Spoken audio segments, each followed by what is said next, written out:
Students, let us discuss the topic respiratory system in case of human being. So the respiratory system consists of the two parts. First is the conducting part and second is the exchanging part. So what is the meaning of conducting part? Conducting part means that part of respiratory system which help to transport the oxygen, and exchanging means where the actual exchange of oxygen and carbon dioxide takes place. So the conducting part that starts from the nostril of our nose, and there are the further parts in between, and then finally give rise to terminal bronchioles, means up to the terminal bronchioles. And exchanging part known as the alveoli. These are the actual structure from where the exchange of the gases takes place. These are the structural and functional unit of our lungs.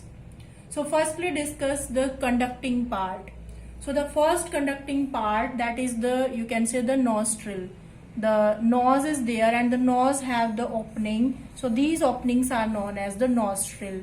Then these nostril open into a chamber, and that chamber is known as nasal passage, or you can say the nasal chamber.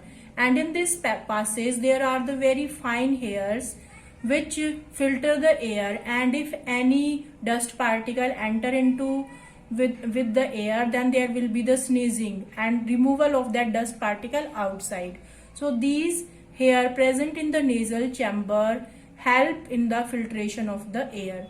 Then that air open into the pharynx, the common opening for the food pipe and the windpipe, and that is during the taking of the food. When we are just taking the food, then this windpipe is covered, but when we are taking the air, then the wind is passes through the trachea, firstly from the pharynx. So first part, that is the pharynx.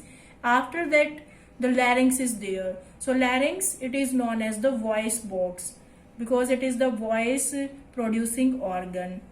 After that you can see one tube is there, and this tube is nothing but it is known as the trachea. So trachea, it is also known as windpipe. So this trachea have the rings of cartilage on it. Why? Because when we are doing inspiration, there will be the collapsing of this tube can occur, and that can block the air passage. So the rings of cartilage is present for the that prevent the trachea from collapsing. After that there is the bifurcation of this trachea into two parts, and these two bifurcations are known as bronchi, or we can say bronchus. Bronchus for the singular and the bronchi for the plural, means for the two we are writing here bronchi. You can write bronchus also for the singular.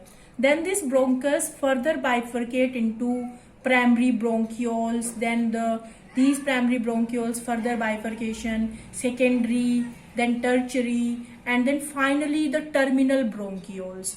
So these terminal bronchioles then having the alveolar sac, and in this alveolar sac alveoli are there. And what are alveoli? Alveoli, these are the actual exchanging part from where the exchange of the carbon dioxide and oxygen takes place. So let us revise this conducting part. It starts from nostril to the terminal bronchiole. So what are the different parts in between?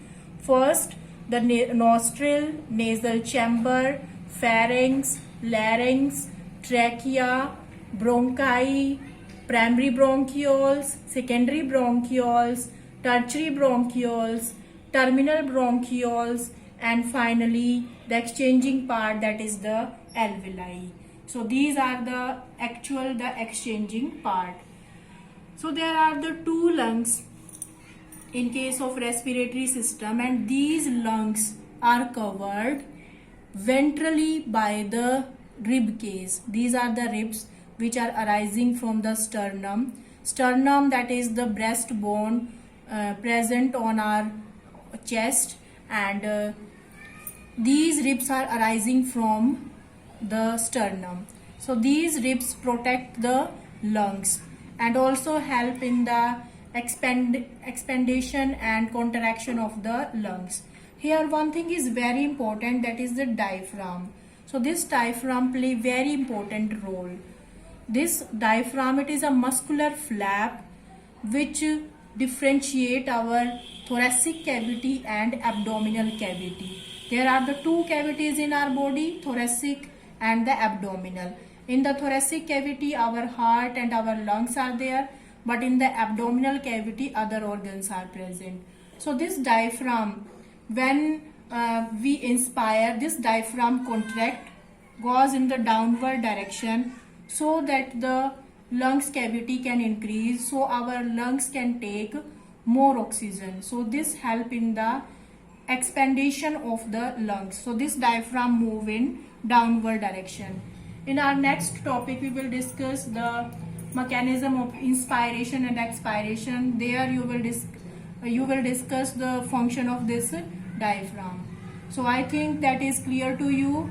Alveoli, these are the actual exchanging part, and these are the sac-like structure made up of very thin membrane of squamous epithelium, and different blood capillaries are attached to the alveoli, and in the alveoli there will be the carbon dioxide in the alveoli. Oxygen is more because the air is coming from outside, and carbon dioxide is present in our blood capillaries. So these carbon dioxide go in the alveoli and oxygen go in the blood. So by this there will be the exchange. So suppose air is coming from this side, then it go in the alveoli, and from the surface of the alveoli there will be the exchange of the gases. So that is the respiratory system. So respiratory system consists of two parts, conducting and exchanging, and then you can draw this diagram and learn the different parts of respiratory system. Thank you.